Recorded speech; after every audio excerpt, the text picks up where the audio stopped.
From the Tinder Swindler's romance cons to Anna Sorokin's high society schemes, documentary series that follow the lives of scammers have become all the rage on Netflix.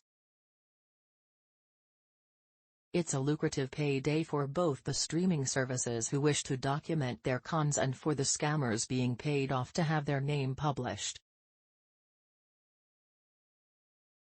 However, the latest of these catch-me-if-you-can-esque con artists to be caught might not be getting his own Netflix deal, as a result of scamming streaming service investors out of millions.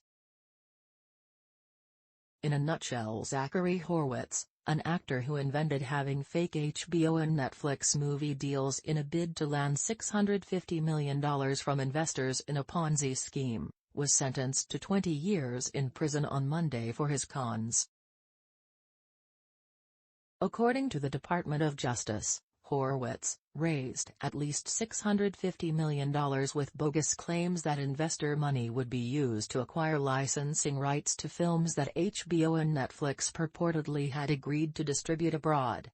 The 35-year-old, who was initially charged in October, was ordered.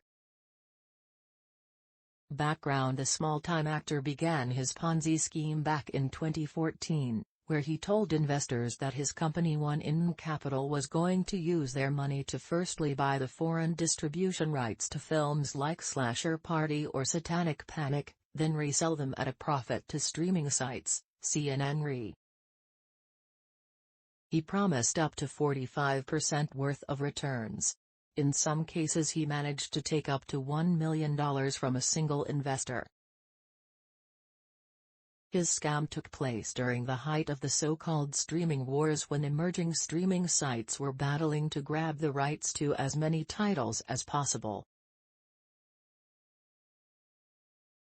Horwitz, or Zach Avery as he was known when appearing in small-time low-budget films such as Trespassers and The White Crow, ran this scheme for several years before the FBI closed in on Horwitz. At that point $230 million had been taken by Horwitz, with prosecutors later saying the chance of getting. When he was apprehended, the scammer had a $5.7 million home in Beverlywood, $605,000 worth of Mercedes Benz and Audi cars, as well as $706,000 on interior decorations.